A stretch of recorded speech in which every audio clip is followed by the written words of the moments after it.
Jeffrey Epstein was an American financier, but most importantly, a child sex offender. He was a man able to cultivate an elite social circle and procured many women and children whom he and his associates sexually abused, many on his private island. After evading justice for so many years, Epstein was finally arrested on the 6th of July 2019, only to be found dead in his cell a month later. We all know the headlines all too well, but there are so many questions that remain unanswered. Questions that the world deserve answers to. Today, we are unpacking the mysteries of the Epstein case that still managed to spark controversy and chaos. How did he get so darn rich? When Epstein died, he was worth almost $600 million, but no one knows for sure how he actually acquired that wealth. It's also insane how a guy who didn't even get a degree was offered a job in private education before moving into the world of finance. Until the end of the 1990s, Epstein was living in a 2-bedroom apartment on Manhattan's Upper East Side.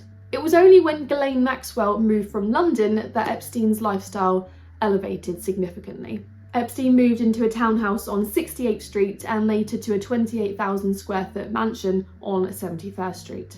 What we do know is that most of his wealth was thanks to 2 billionaire clients, Victoria's Secret founder Les Wexner and the Apollo Global Management co-founder Leon Black.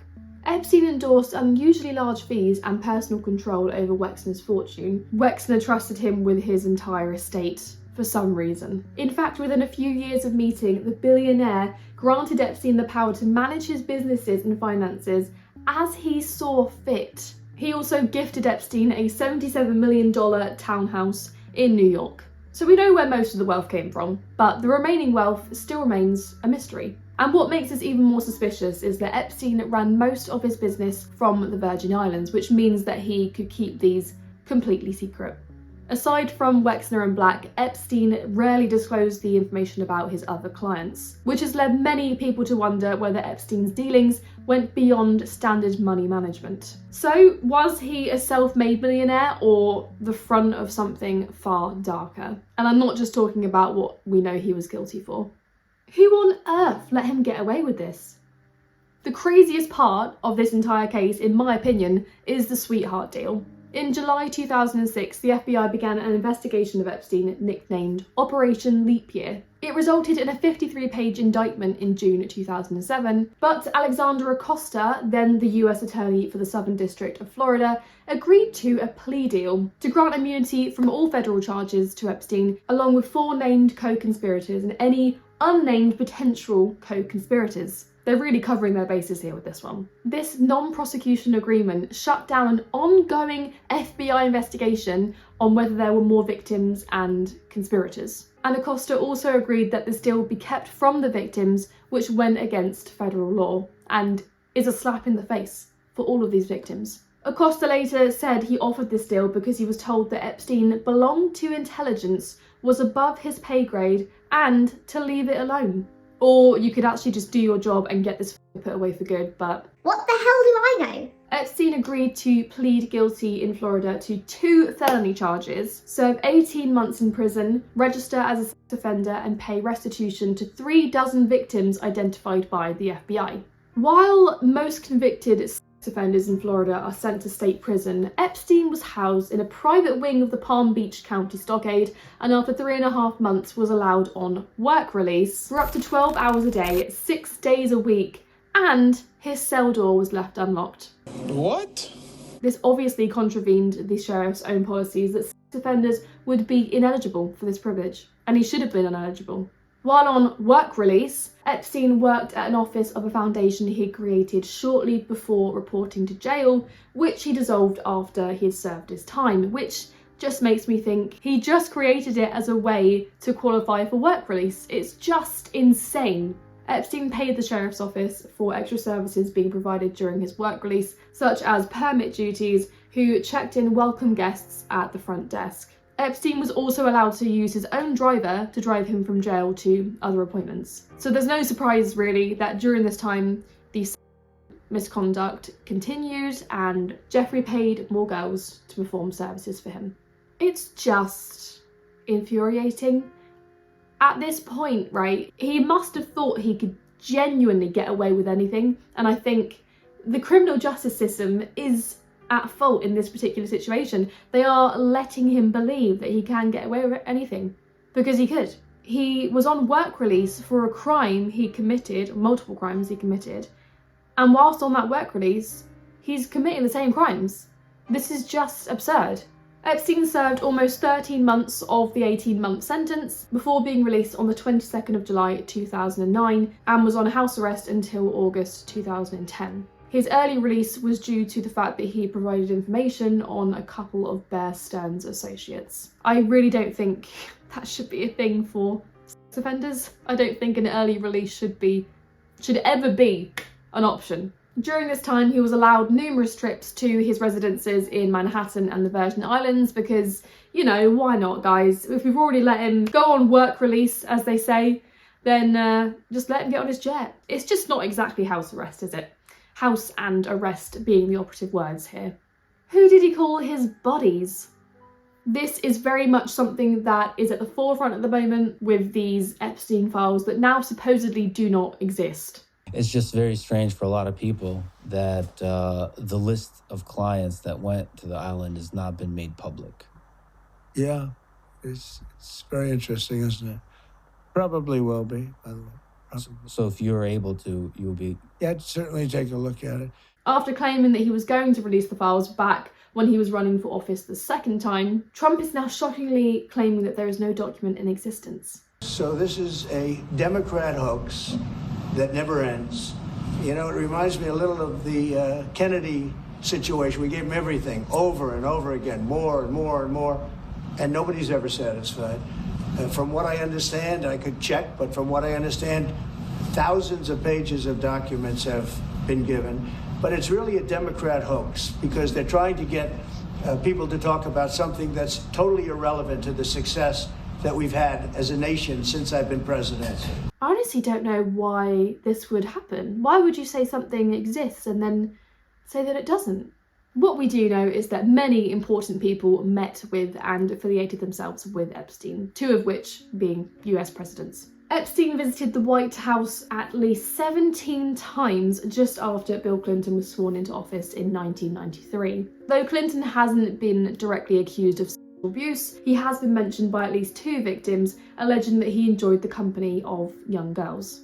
Epstein's relationship with Trump began in the late 1980s. The pair would visit each other's houses, including parties, and people who knew them said they frequently flirted with and competed for women. Trump has been accused by at least 28 women of misconduct. Flight logs also confirm that Trump flew on Epstein's private jet multiple times in the 1990s, with Epstein claiming that Trump first slept with First Lady Melania Knauss on one such flight. What a lovely story to tell the grandkids. And then we have the royal family making a bit of a cameo, and a pretty messy one at that. Prince Andrew was known to be friends with Epstein, as seen strolling together in Central Park. He was also allegedly involved in sexual activities with Virginia Roberts, a girl who was trafficked by Epstein. Flight logs also corroborate that the two of them were in the same place at the same time on all three alleged occasions. Andrew's laughable attempts at clearing these allegations was seen in a 2019 interview for the BBC. Virginia Roberts has made allegations against you. She says she met you in 2001. She says she dined with you, danced with you at Tramp nightclub in London. She went on to have sex with you in a house in Belgravia belonging to Ghislaine Maxwell, your friend. Your response?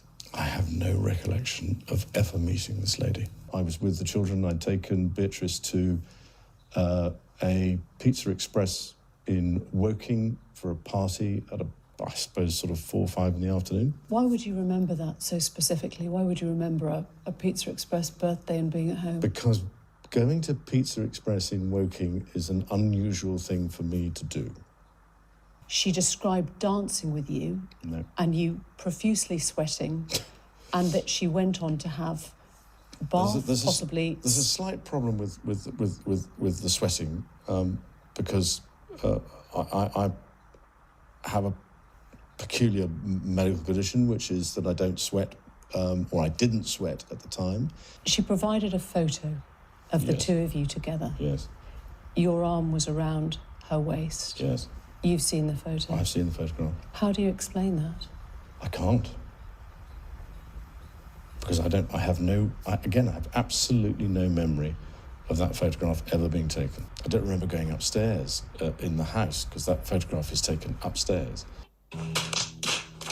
Following criticism for his links with Epstein and Maxwell, Andrew resigned from his public roles in May 2020, and his honorary military affiliations and royal charitable patronages were removed by the Queen in January 2022. Epstein was also privy to many billionaires and scientists from around the world, and the question remains really of whether these people actually liked him or just felt intimidated by him. And linked to this, did anyone know the monster he really was? It's important to note here that some of the scientists and billionaires were also involved in the misconduct. So it's safe to say that many people knew about this. What sick pursuits did he have in store? Epstein strikes me as one of those individuals who always seems to be planning something. He's always looking ahead. He was always thinking about how he could make more money and create a life that reflected his disgusting interests. And I think his involvement in funding scientific research is a prime example of that. Let's just say that he wasn't donating to these institutions to create a better world. I think we can agree on that. Epstein surrounded himself with prominent scientists, Harvard professors, Nobel Prize winners, authors, and all exclusively men. He would host dinners at his Upper East Side Manhattan apartment, inviting these scientists along to have conversations. Epstein called himself a science philanthropist and donated to prestigious institutions such as MIT, the Santa Fe Institute, and Harvard, whom he gave $9 million to help create the university's program in evolutionary dynamics. At one point, he was reportedly giving as much as $20 million a year to fund scientists. Some even continued to take Epstein's money even after his 2008 conviction, like MIT. After this conviction, Epstein was reportedly planning to seed the human race with his DNA by impregnating 20 women at a time at his ranch in New Mexico. Luckily, this never made it past pure fantasy. I just want to stress this point again, that this guy didn't get a degree, but he used his wealth to associate himself with incredible scientists across the globe. Well, I want to say incredible, some of them did some questionable stuff too. He clearly had a narcissistic need to elevate his status by making himself seen with these types of people, but he was also obviously obsessed with the idea of how he was going to leave his reputation when he left with the New Mexico plan. It's the most egotistical thing you could do, and it just shows how much of an extreme narcissist he really was. Did someone get sick of him? On the 10th of August 2019, prison guards at the Metropolitan Correctional Center in New York found Epstein hanging from the side of his bed in his cell. His death was essentially ruled a suicide by hanging by the medical examiner. But there are so many things that are just so wrong with this, guys. There are so many things. Epstein had previously attempted to unalive himself and so was under psychological observation, though apparently he had been taken off suicide watch before his death. For some reason. That's just the start of it, guys. The two guards on duty that night falsified prison records to make it look like they'd routinely checked on Epstein before he was found by those same two guards that morning. How can you have a job with such importance, such significance and responsibility and just flush it down the toilet? The guards were initially charged for this, but they have since been dropped. There was also a missing minute in the footage of a camera that was working just before midnight. People understandably saw this as a political cover-up in that he was killed. But Pam Bondi said that the last minute of footage is deleted each night by the Bureau of Prisons as the cameras reset in a prison. The missing footage has now been released and nothing out of the ordinary is seen. To add even more confusion to this camera drama, two cameras outside Epstein's cell were reportedly not working the night of his death. How convenient. The Washington Post reported that a lot of the footage is unusable, but there is some viable footage captured in the area. The US Justice Department, the FBI, the Federal Bureau of Prisons, and Epstein's lawyers all didn't respond to requests for comment. You thought I was done with the cameras, right? No, sir. US prosecutors have said that the jail mistakenly saved footage from the wrong cell. The footage was for the correct date and time, but captured a different tier of the prison. The video apparently no longer exists on the backup system, and it hasn't since August 2019 due to technical errors. So, which is it? Were the cameras malfunctioning that night, or was the footage overwritten by footage from another camera on a different floor? The fact that they're saying the footage is gone as well just makes me think there's a massive attempt here of stopping more inquiries, you know? Again, what do I know? On top of all of this, Epstein's neck injuries were found to be more consistent with homicidal strangulation, having fractures on the left and right sides of his larynx and a broken hyoid bone in a manner indicative of strangulation from behind. It's frustrating because every time you try to uncover something about this case, more roadblocks are put in the way, often in the form of the criminal justice system. And there's just so many excuses in this particular situation, which makes you think, logically speaking, that there's a desperate scramble to cover up this in as many ways as possible. But in doing that, it makes it less believable that he did kill himself. There is something going on here that we don't know about. Why the questions matter. These questions surrounding Epstein's wealth, the protection he was given, the associates he hosted, the projects he was planning, and the nature of his death all highlight the fact that there are systems in place that are more than willing to protect criminals and are also more than willing to silence victims. Whether this was due to Epstein's wealth or the personalities of certain individuals in these powerful positions, it shows that a man who thought he could get away with almost anything was given the right to. It's one of the biggest examples of how people knowingly let this all play out, which proves our suspicions of these institutions, these people being corrupt. Even though Epstein was arrested and Maxwell later on in 2021, the victims have still not been able to get full justice for the things they have gone through. And it seems that so many people in power are desperate to sweep this under the rug, I'm guessing to protect their own livelihood. It honestly makes me think that one of the entry requirements of having a powerful position is being a piece of shit, but I digress. On a serious note though, it begs the question of how many more Epsteins there are out there in the world and how many of them are being given the same treatment that Epstein did. As always, thank you so much for watching and I will see you guys in my next one.